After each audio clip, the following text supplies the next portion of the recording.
Waalaikumsalam warahmatullahi wabarakatuh. Saya sobat-sobat balik lagi ke channel siapa. Kali ini di pembahasan diskusi hari ini kita akan membahas tujuan ekonomi syariah yang akan dijelaskan oleh dosen Universitas Islam Institut, yaitu Abdillah selaku dosen pendidikan Pancasila dan Reformasi Islam, dan rekan saya Satu nama semua jadi pada akuntansi. Ya, sama-sama dari akuntansi. Dan saya Dr. Rosalia dari Prodi Akuntansi. Dimulai dari saya akan menanyakan salah satu topik dari tujuan ekonomi syariah, yaitu bagaimana Bagaskit syariah dalam prinsip sebagai prinsip fleksibilitas dalam ekonomi syariah. Maksud di Indonesia kan itu maksud. Baik, terima kasih pertanyaannya. Jadi maksud dari ekonomi Islam sebagai suatu prinsip yang fleksibel, gitu? Iya, benar. Ekonomi syariah. Iya. Artinya tentu setiap sistem memiliki suatu tujuan. Maksud di sini adalah tujuan dari hukum ekonomi syariah sebagai suatu hal yang fleksibel. Maksudnya adalah bahwa kita tahu Al-Quran itu sendiri merupakan suatu sistem atau ideologi yang sifatnya memang terbuka. Terbuka artinya bisa beradaptasi atau bisa menyesuaikan diri dengan perkembangan zaman. Kita ingat bahwa yang namanya Al-Quran itu kan diturunkan 1400 tahun lalu, 1000 tahun lebih kan. Seandainya Al-Quran itu sendiri merupakan suatu prinsip yang kaku, prinsip yang mati, prinsip yang tertutup, pasti nggak pakai lagi. Pasti nggak pakai lagi karena dalam rentang waktu 1400 tahun itu bukan jangka waktu yang sedikit, bukan jangka waktu yang sebentar. Apalagi perubahannya kita lihat juga sangat drastis. Ekonomi di zaman Rasulullah, yaitu di zaman ketika Al-Quran diturunkan, pastinya ekonomi masih sangat sederhana, ya kan? Paling orang berdagang antara orang-orang yang ada di Jazirah Arab itu sendiri. Kenapa? Karena transportasinya juga kan masih sangat sederhana. Alat angkutan yang dipakai pada waktu itu ya paling onta, keledai, kuda, ya kan? Jadi makan waktunya lama, daya angkutnya juga sedikit, ya kan? Nggak bisa dibebani terlalu besar, ya kan? Beda sekali dengan sekarang, di mana dengan kapal laut bisa bertonton barang diangkut, begitu juga dengan kapal udara, begitu juga dengan alat transportasi yang lain, misalnya seperti truk dan sebagainya. Dan karena itu maka hukum Islam termasuk juga dalam hukum ekonominya itu bersifat bisa disesuaikan dengan perkembangan zaman. Karena apa? Karena hanya mengatur masalah yang sangat-sangat prinsip, masalah yang sangat detail, masalah yang dasar-dasar saja. Ya kan, kita tahu bahwa prinsip-prinsip ekonomi Islam itu kan yang pertama adalah niatnya adalah saling bantu-bantu. Wa ta'awanu 'alal birri wat taqwa wa ta'awanu 'alal itsmi wal 'udwan. Tolong menolonglah di dalam hal kebaikan dan takwa, dan jangan tolong menolong dalam kejahatan dan permusuhan. Ini tentu saja bisa diimplementasikan lintas zaman, lintas waktu, ya kan? Karena hanya bersifat bantu-membantu. Ya. Tetapi sekaligus juga ini menjawab perkembangan zaman di kemudian hari dibandingkan zaman Rasulullah, yaitu di mana ekonomi itu hanya dimaksudkan untuk memperkaya individu, ya kan? Seperti munculnya kapitalisme, ya kan, jauh jaraknya itu antara turunnya Al-Quran, turunnya prinsip ekonomi yang diajarkan Rasulullah dengan prinsip kapitalisme itu bisa ratusan tahun, mungkin bahkan 1000 tahun lebih. Ya, di dalam kapitalisme kan itu kalau dikatakan bukan prinsip bantu-membantu, tapi bagaimana orang bisa mencapai kekayaan yang sebanyak mungkin. Nah, makanya kemudian prinsip utama dari kapitalisme itu adalah masalah riba dan masalah persaingan. Ya kan, masalah riba artinya kan memanfaatkan orang-orang yang sedang dalam kesulitan, itu malah dibebani dengan pinjaman yang makin lama makin besar. Masalah persaingan itu kan berarti mematikan yang kecil sambil memperkuat yang besar. Sementara dalam prinsip Islam, ya itu kita lihat kan yang besar harus membantu yang kecil. Yang kecil juga tidak dibiarkan untuk selalu menadahkan tangan. Ya. Misalnya dalam prinsip mudharabah, katakanlah salah satu aktivitas ekonomi Islam kan mudharabah, kerjasama bagi hasil. Kita lihatlah salah satu aja contoh yang paling sederhana. Kalau dalam sistem kapitalisme Anda membutuhkan modal untuk usaha, ya kan, nanti akan mencicil dalam waktu sekian dengan jumlah sekian. Berarti cicilan plus bunga itu akan dibayarkan kembali kepada pemilik uang dengan bunga yang tetap fix. Katakanlah minjamnya 10 juta, nanti bunganya itu 2 juta, jadi 12 juta dibagi 10 kali cicilan, berarti kan selama masa cicilan itu tetap harus 1.200.000 sampai habis. Ya kan, tidak peduli apakah yang minjamnya itu mampu mengelola modal tersebut atau malah dia bangkrut, ya kan. Nah, jadi pihak yang meminjam itu kan aman dia, pihak yang meminjamkan aman duitnya, pasti balik, gitu kan. Sementara orang yang meminjam itu sendiri kan tergantung dia mampu atau tidak mengelola modal tersebut. Kalau dia tidak mampu, maka ada kemungkinan barang-barang yang lain disita, ya kan, tidak ada maaf gitu. Sementara dalam mudharabah yang kerjasama bagi hasil itu kan cicilannya fleksibel, dalam arti ketika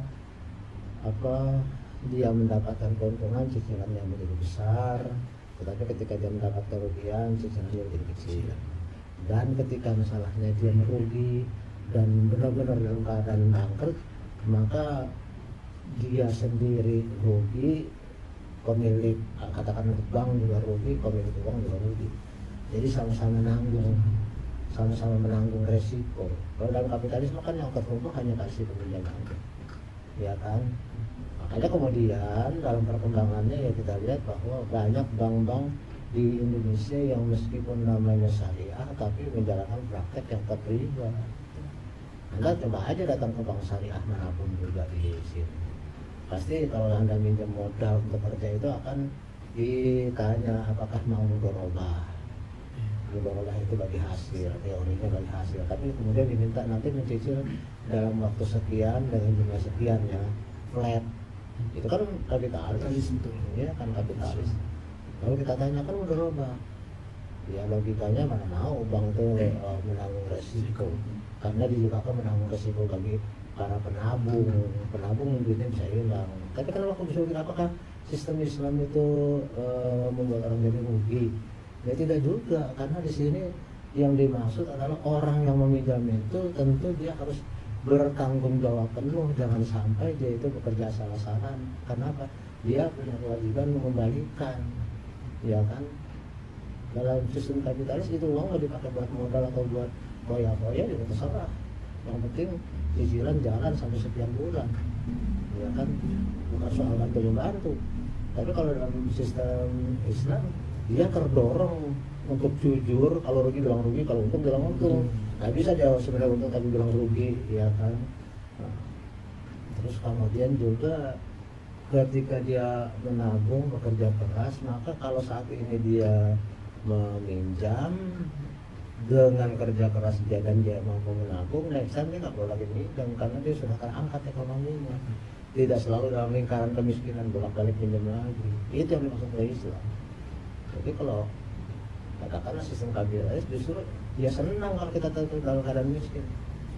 Sebab kalau kita miskin dia akan bisa mencari peluang kita minjam lagi. Ya, dalam Islam itu kita saat ini bantu, next time-nya Anda jangan minta bantuan lagi, tapi sudah mandiri, sudah bisa memiliki kekuatan sendiri, nggak perlu menggantungkan diri pada pinjaman. Nah, jadi di sini kita melihat ada fleksibilitas dalam arti ya pinjaman mudharabah itu kan fleksibel, nggak flat. Fleksibel juga tanggungan resikonya, ya kan. Makanya bank-bank walaupun pakai nama syariah, ya kalau nggak percaya cek aja. Coba Anda tanya, kalau saya mau minjem bagaimana sistemnya, pasti yang ditanya adalah mudharabah namanya. Tapi Anda akan diminta tetap mencicil dalam waktu sekian bulan dengan bunga sekian. Jelas itu nggak sesuai dengan undang-undang Islam. Kira-kira gitu. Oke? Oke? Yang lain akan ya. Untuk ini Mbak, terkait tadi bagaimana pendekatannya Mbak, sebagai pendekatan ke masyarakat ekonomi Mbak, supaya dia mengerti gitu bahwa aku di sini itu baik gitu bagus. Biasanya hanya menilai kayak lebih ke konvensional aja deh gitu. Ya memang salah satu kendala, kalau mau dibilang kendala di dalam penerapan hukum ekonomi Islam di Indonesia, pemahaman terhadap hukum ekonomi Islam itu boleh dikatakan masih sangat minim. Yang masih sangat minim. Anda aja yang di Fakultas Ekonomi dan Bisnis Universitas Islam itu menerima materi tentang ekonomi Islam kan paling dalam satu semester, dalam 4 tahun berapa kali Anda akan mendapatkan ekonomi Islam. Paling 1 semester 2 semester. Yang pertama aspek hukum dalam ekonomi syariah, yang kedua nanti mungkin ekonomi syariah dan pasti ada yang lain, tapi yang jelas nggak banyak. Selebihnya ekonomi kapitalis semua yang diajarin, meskipun Universitas ada Islam. Nah, saya kira sebegitu juga yang lain. Itu yang di kalangan terdidik. Bagaimana kalangan yang di luar, otomatis banyak yang nggak ngerti. Ya kita coba aja deh tes di antara berempat saya kalau nggak aja. Anda misalnya menabung, terus kemudian biasanya pihak bank akan bertanya mau mudharabah atau wadiah. Mudharabah bagi hasil, sehingga uang Anda nanti akan disalurkan dengan sistem kerjasama bagi hasil. Tapi kalau wadiah itu Anda nyimpen aja, nggak ada bunga. Misalnya saat ini Anda nyimpen 1 juta, 10 tahun lagi dapat 1 juta. Sementara kalau kapitalis kan Anda minjem nabung itu ada bunganya. Ya mungkin orang kecil itu ada tambahannya. Ya mungkin sekian, tapi nanti kan itu yang diharapkan. Umumnya orang nabung kan maunya ada tambahan. Ya. Makanya saya tanya, Anda mau milih konvensional atau milih yang ekonomi syariah kalau menabung dengan pertimbangan gitu? Jadi kalau menurut saya ikutnya cara konvensional nggak saya bertambah. Bukan karena belum ngerti, belum paham, tapi udah nggak nerima. Biarpun paham juga nggak nerima. Cobain. Kalau menabung, kalau kamu habis gajian deh katanya habis nabung. Mau nabung, terus kamu mau ditanya sama pihak mau wadiah atau mudharabah atau konvensional? Konvensional. Kenapa? Karena nanti bertambah di saya. Nah, iya makanya. Kan pikiran begitu ya. Gimana kalau Pak? Konvensional. Saya yakin konvensional. Karena uang kamu, ya kalau wadiah malah nggak nambah 10 tahun juga. Mudharabah ada resiko duit hilang malahan. Iya kalau ketemu orang yang jujur. Kalau dia ternyata bilang di bangkrut, padahal nggak bangkrut, kan saya juga kena resiko. Pihak bank kena resiko, saya sebagai penabung juga kena resiko. Ya udah konvensional lagi, gimana deh? Konvensional. Jadi dilihat dari sini saja jelas bahwa penerapan hukum Islam di Indonesia ini masih sangat jauh. Karena apa?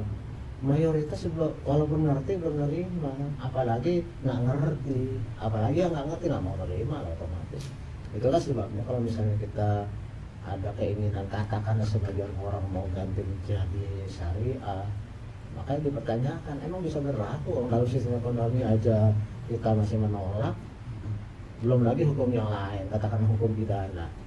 Hukum pidana itu misalnya dalam Islam itu katakanlah seorang pencuri, tentu dengan syarat bahwa dia itu sudah bolak-balik mencuri, udah jadi habit dia, itu dia akan dikenakan potong tangan. Kamu setuju? Kamu? Setuju aja, kenapa? Karena biar berkurang orang-orang kayak gitu. Biar berkurang orang-orang yang tangannya lengkap gitu ya. Biar banyak yang beruntung. Biar nggak kebiasaan. Biar nggak kebiasaan. Sebenarnya begitu, efek jerak dalam arti, tapi itu kan dikenakan bagi orang yang sudah bolak-balik melakukan kejahatan pencurian. Bahkan ketika misalnya dia seorang mencuri, terus kemudian setelah diselidiki dia mencurinya itu karena kelaparan. Maka dilihatlah di keliling dia siapa, misalnya ada ketua RT, ada ketua RW, ada kepala desa. Kenapa dibiarkan warga kamu kelaparan sehingga dia mencuri? Justru yang dihukum bukan si pencuri, tapi kepala desanya. Berarti memang dalam hal ini hukum pidana Islam tentu tidak sembarangan ditetapkan. Ya. Begitu juga dalam misalnya hukum pidana Islam, itu misalnya pencuri pezina itu kan dirajam. Ya. Pezina itu kan dirajam tahu nggak? Iya, Itu aja aku tidak kain. Kubur dulu. Dipenggal dikubur udah mati ya masih dikubur dan dia udah nggak sain apa-apa. Apa itu dirajam? Dia disiksa memang. Dirajamnya itu katakanlah dia dikubur separuh badan lalu kemudian ditimpukin sampai mati. Ya tentu saja kalau kita yang dari hadap hukum itu kejam gitu. Ya kan itu kayaknya nggak manusiawi. Hukum pidana aja jelas. Makanya di Indonesia itu orang sangat alergi untuk bicara soal hukum pidana Islam karena memang sangat tegas. Tapi kan juga ada persyaratannya. Bahkan di zaman ini ya, di zaman Nabi ada orang yang mengaku waktu di Madinah itu mengaku bahwa dia berzina. Ya. Terus apa kata Rasulullah? Ya, dia nanya Rasulullah. Terus ngomong lagi sama apa namanya sahabat yang lain. Itu rahasia berbeda dengan Allah kamu tahu. Artinya juga tidak segampang itu merajam orang. Ya kan, kecuali dulu mau tobat ulang lagi. Ada sahabat yang memang ngotot karena dia merasa dia dosa, takut dia nanti di akhirat mendapatkan siksa, maka dia ngotot minta dirajam. Nah, kalau seperti itu kan berarti memang kehendak dia, baru jalannya. Tapi ketika dia datang ke Rasulullah sekalipun, Rasulullah malah bilang seperti itu bisa. Berarti nggak gampang itu kita berzina lalu kemudian yang berajam ya bukan maaf aja. Banyak sekali nanti yang kena kalau saya seperti itu. Anak muda juga kan banyak yang belum nikah duluan kan zina tuh. Iya. Bagaimana itu kalau dirajam semua, kita semua kenal. Kalau mau kita ngerjain ya, kalau enggak ya enggak lah. Kalau misalnya kita mengerjakan ya, apalagi tapi kan kita lihat juga tingkat keimanannya. Itu orang datang minta dirajam. Berarti kan tingkat keimanan tinggi. Karena dia takut nanti di akhirat dia malah disiksa dengan luar biasa, maka dia datang minta dirajam. Kata Rasulullah malu bilang, jadikan sengaja berdiri kita, nggak usah diubah. Artinya ditutup dulu. Ya, kembalilah kepada dia karena dia tingkat imannya tinggi, maka dia kemudian minta dirajam. Oke, next question. Ini menurut Abah tuh ada nggak sih lembaga internasional yang didirikan melalui prinsip-prinsip Islam? Pasti ada. Organisasi Konferensi Islam Cherokee itu kan juga salah satu organisasi berlabel Islam, tapi umumnya mungkin mereka bekerja dalam hal ekonomi Islam. Bagaimana bisa membangun kerjasama antar negara-negara Islam. Yang bahkan namanya negara Islam banyak masih negara yang masih negara berkembang. Iya kan? Katakan negara Islam itu di mana? Arab Saudi mungkin termasuk yang udah modern, tapi tetap saja dia saya nggak tahu ya, belum tahu proses bagaimana kondisi dari masyarakatnya ya. Tapi mungkin barangkali Arab Saudi itu kecualian karena negara kaya. Tapi bagaimana dengan negara Afghanistan, Pakistan, Uzbekistan, Indonesia, terus kemudian negara Islam di Afrika, ya itu kan boleh dikatakan ekonominya masih paling tidak berkembang, belum ekonomi maju. Ekonomi maju kan banyak kan didominasi oleh negara-negara barat, ya kan. Negara Islam ya begitu, otomatis memerlukan kerjasama dalam arti supaya bisa saling bantu-membantu dalam hal pembangunan ekonomi negaranya. Jadi memang ada organisasi yang bekerja sama untuk pembangunan kemajuan negara-negara Islam. Tapi apakah pengaruhnya itu sudah katakanlah selevel dengan negara-negara maju seperti G20 ya, G20 atau Uni Eropa atau yang lain? Saya kira belum sampai ke situ, masih dalam taraf ini ya.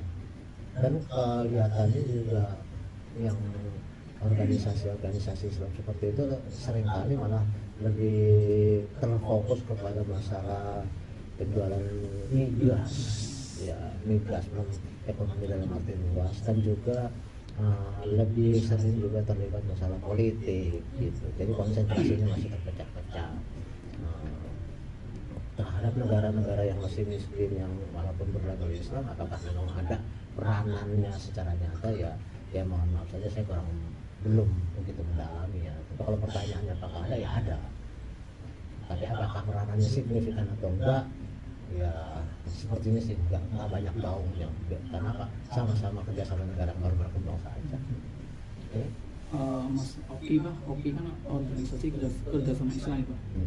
Apa tujuannya dibentuk Pak?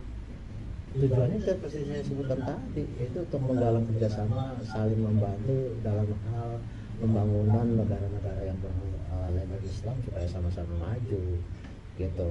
Tapi apakah kiprahnya itu kemudian mempengaruhi secara signifikan terhadap pembangunan di negara-negara Islam tadi, ya ini perlu penelitian lebih lanjut.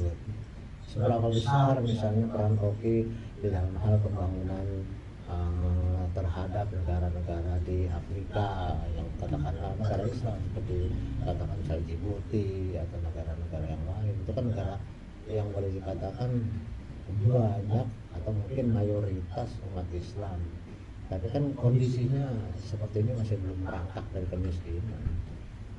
Ya, jadi mereka sendiri, negara-negara yang tergabung dalam Oki itu ya mungkin ya walaupun sudah maju tapi tidak selevel organisasi masyarakat ekonomi Eropa, belum selevel G20. Jadi kemampuan untuk membantu orang lain secara optimal, ya mungkin optimal, tapi optimal kan sesuai dengan kekuatan. Ya kan ukurannya kan beda-beda. Kalau ukuran dari kekuatannya negara-negara maju seperti apa, negara-negara yang berkembang di bekerja sama di Oki juga seperti apa, ya ini belum nggak bisa digunakan lah ya. Nggak bisa disamakan karena memang levelnya beda gitu. Tadi kan Oki itu adalah organisasi yang terbesar kedua di dunia setelah PBB Pak. Ya, tapi terbesar di sini juga kan bukan berarti peranannya juga menjadi sebesar PBB. PBB sendiri apa sih? PBB kan cuma hanya suatu organisasi yang dalam arti bekerja sama untuk menjaga perdamaian dunia istilahnya. Ya kan, PBB itu kan dibentuk setelah Perang Dunia Kedua. Tadi kan namanya LBB, lembaga bangsa-bangsa, Liga Bangsa-Bangsa. Terus kemudian berubah menjadi United Nations Organization, UNO itu kan PBB.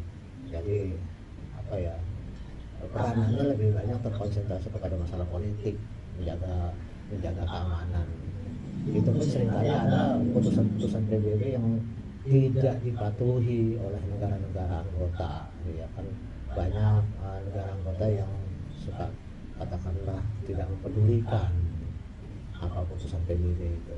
Nah dalam hal ini Oki juga saya pikir begitu. Kalau PBB itu sendiri bekerja sama dalam hal menjaga perdamaian bangsa-bangsa, menjaga keamanan dunia, Oki itu kerjasama ekonomi terkonsentrasinya. Saya tidak mengatakan bahwa Oki itu gagal atau kemudian kurang peranan. Maka saya katakan tadi kita perlu penelitian lebih lanjut secara besar sih peranan Oki. Tapi yang bisa kita katakan bahwa organisasi Islam itu umumnya dianggotai oleh negara-negara penghasil minyak kan. Oki itu kan negara-negara penghasil minyak, produsen minyak, ya kan. Dan mereka bekerja samanya terfokus kepada masalah ekonomi. Dan kemudian apakah peran mereka terhadap negara-negara yang notabene masih belum maju walaupun berlabel Islam, tapi pastinya itu tidaklah seperti organisasi yang ekonominya kuat. Kalau besar di sini kan bukan berarti peranannya juga mayoritas atau sangat membantu, belum tentu. Terbesar organisasinya mungkin aja, ya terbesar di dunia mungkin karena banyaknya anggota bisa, tapi yang penting kan peranannya. Itu sejarah begitu yang saya baca Pak, dibentuk pada tanggal 22 September tahun 1969. Asal masalahnya gini Pak, ada seorang turis dari Australia, mohon maaf kalau dikoreksi kalau salah, yang membakar Masjid Al-Aqsa yang ada di Palestina, itu kan. Nah, masjid itu kebakar, umat Islam itu marah, terutama Raja Arab Saudi yang itu waktu saya lupa. Nah, umat Islam itu seolah diinjak gitu, dihina gitu. Maka muncul ide-ide dari Raja Arab Saudi untuk membentuk organisasi Islam. Dulu namanya kan organisasi konferensi Islam, dan sekarang setelah adanya KTT dan menjadi organisasi kerjasama Islam yang tidak berpusat pada dari yang kerjasama ini. Dan dikatakan OKI itu lebih ke adanya politik, olahraga, apa gitu. Dan OKI anggotanya kan sekarang 57 anggota yang ada di dunia, dan Indonesia pun menjadi anggota tetap OKI itu pada tahun 1991. Jadi waktunya lama, dari 69 ke 91. Apa yang menyebabkan Indonesia itu belum menjadi anggota tetap OKI? Lihat aja deh, kenapa Indonesia terlambat menjadi anggota OKI? Saya pikir saya belum terlalu dalam. Bisa ditanya ChatGPT, coba dicari sebabnya. Kenapa Indonesia terlambat masuk OKI? Ya. Sekarang kan enaknya istilahnya aja. Kan nggak ini juga kalau kita dalam rangka belajar aja. Ada di situ kan otomatis. Coba apa yang dia tuliskan di sana. Organisasi politiknya bebas aktif. Oke. Disparitas nasionalnya pasca 1965. Kekhawatiran terhadap pengaruh Islam politik sama keinginan memiliki negara Muslim. Jadi kalau prinsip politik bebas aktif adalah Indonesia itu menganut kebijakan luar negeri bebas aktif, yang berarti tidak memihak blok atau aliansi tertentu. Ketika OKI didirikan pada tahun 1969, Indonesia khawatir terlibat dalam organisasi yang dapat dianggap condong ke satu blok tertentu, terutama mengingat konteks kontinent saat itu.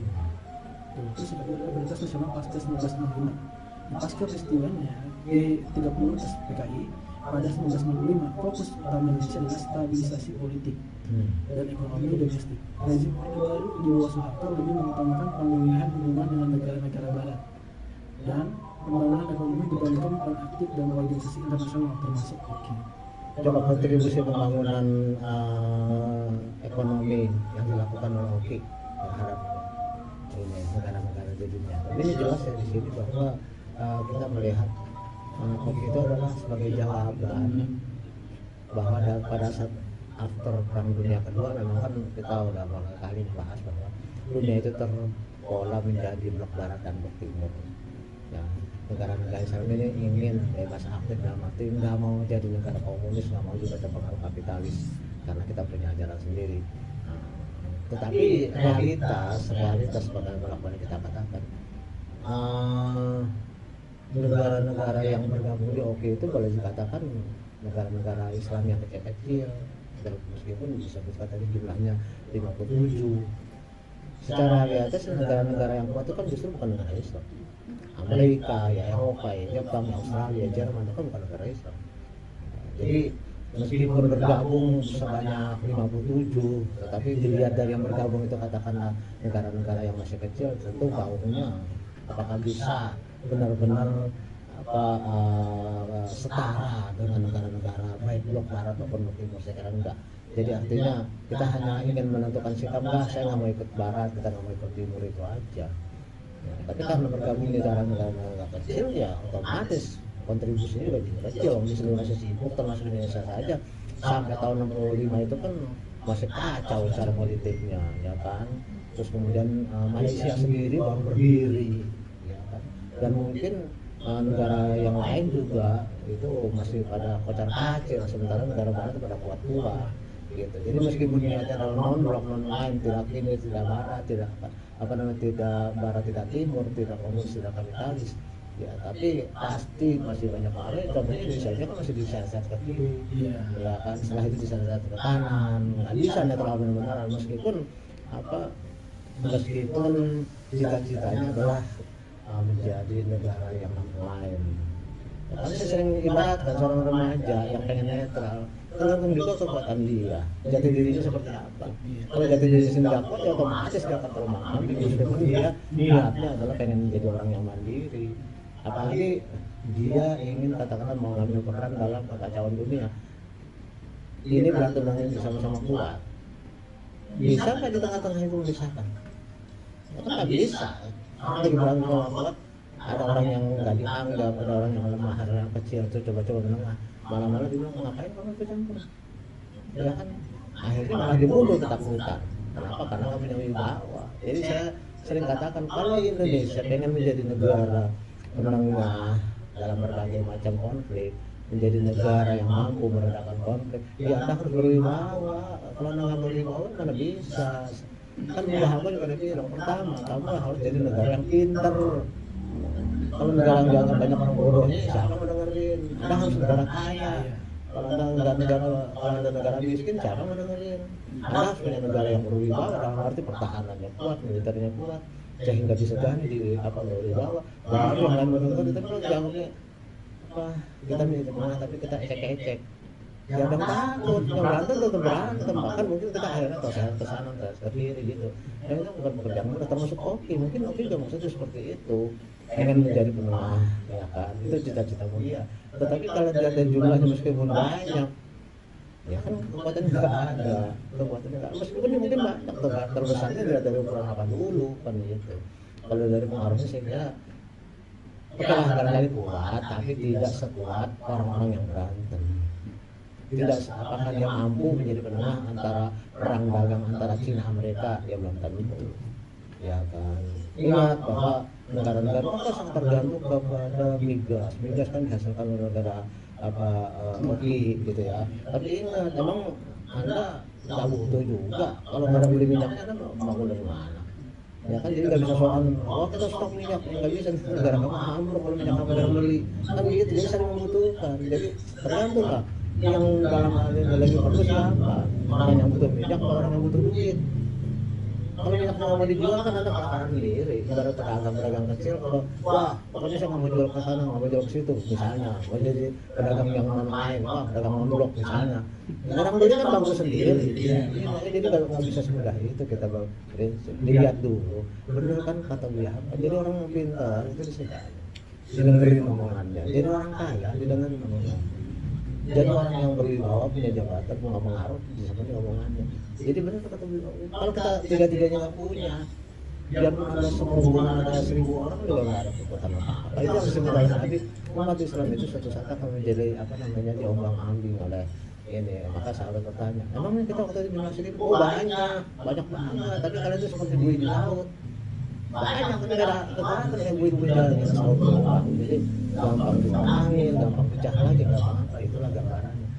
Makanya ya adalah mahasiswa-mahasiswanya yang saya harapkan memikirkan jadi visioner nanti ke depannya mau bagaimana nih. Meskipun kita jadi kecil tetap kita punya kontribusi. Saya sendiri kan siapa sih saya ini, tapi kan saya tetap berpikir apa kontribusi saya di bidang saya, sekecil apapun tetap saya lakukan itu. Jadi saya nggak mikir dia nggak mau marah-marah, kita mengandalkan pemerintah maunya begini, maunya begitu. Kalau kita pemerintah nggak sesuai pemerintah dengan apa yang kita harapkan, kita maki pemerintah, kita kata-katain. Kalau saya sih nggak sih, dari dulu saya bilang sama teman saya, kontribusi kamu apa? Lakukan aja kontribusi kamu sekecil apapun juga. Allah tak akan pasti dicatat sesuai dengan kadarnya masing-masing. Percuma kalau kamu jadi orang besar dan kemudian juga malah nggak berpikir tentang kebaikan bersama, harga korupsi dan sebagainya. Apa gunanya? Mungkin kan orang kecil, tapi katanya ini bidang saya, ini kontribusi saya. Saya nggak tahu hasilnya apa, terserah Allah. Nilai ini nggak terserah Allah. Tapi kan jelas bahwa saya tidak ada waktu istirahat. Kenapa? Ya saya tetap menjalankan sampai minggu saya jalan terus. Gitu. That is my contribution. Kecil atau enggak terserah Allah. Jadi teman-teman juga susah, yang penting saya buat gitu aja. Saya mengharap juga semua begitu. Udah kerjain aja sih apa bisa, mereka mau gitu kan. Oke, saya kira mungkin kita kalau ini ya agak panjang cerita ya, tapi saya yakin ada yang bisa diambil poin-poinnya, yang bisa disimpulkan dari diskusi ini. ya. Paling tidak dalam hukum ekonomi Islam ya mungkin secara kesimpulannya ya nanti kita tinggal untuk ya kesimpulannya adalah bahwa hukum ekonomi Islam jangankan lagi untuk diterapkan secara penuh. Secara ekonomi perbankan aja Anda dengan jelas-jelas dengan tegas mengatakan lebih memilih konvensional sistem, ya kan? Hukum mudharabah belum lagi yang lain, belum lagi masalah pidana Islam dan sebagainya. Jadi ngapain kita teriak-teriak mau bikin negara syariah segala macam, ya kan? Karena realitasnya regulasinya nggak menunjang. Begitu juga dengan sistem itu sendiri di masyarakat belum dikenal dan banyak yang belum menerima, bukan hanya nggak dikenal, nggak diterima juga, ya kan? Saya lebih mikir konvensional karena tambahan uang, kan uang saya nambah kan gitu kan. Jadi kan memang kita berpikir seperti itu, yang penting uang nambah, memang itulah, ya kan? Jadi memang jarang dalam Islam itu jauh di atas, dalam arti yang menjadi nilai itu adalah ketulusan, keikhlasan, saling membantu dan bukan semata-mata mikirin duit terus gitu. Islam pun tidak seperti itu. Duit itu penting tapi bukan segala-galanya, karena banyak juga orang yang banyak duit tapi kemudian nggak dapat bahagia tuh. Banyak kan tapi dia nggak bahagia. Orang nggak punya duit, orang yang bokeh nggak dari mana bahagianya, sana yang sini yang utang yang pusing sendiri, bahagia dari mana gitu kan ya. Tapi sebagai generasi penerus ya itu yang saya minta ya. Selesai dengan pesan beliau, jadilah Anda orang yang pintar, jadilah Anda orang yang kaya, dan jadilah Anda orang yang punya wibawa. Supaya apa? Supaya Anda diperhitungkan orang. Kalau nggak begitu Anda tidak diwongke, dianggap apa ya, dianggap kecil aja, nggak remeh. Tapi salahnya kamu sendiri sih yang begitu. Kan kamu sendiri bilang, apa sih saya ini, saya kan cuma orang gila. Kamu sendiri yang menghina diri sendiri, saya kan cuma orang yang menghina diri sendiri.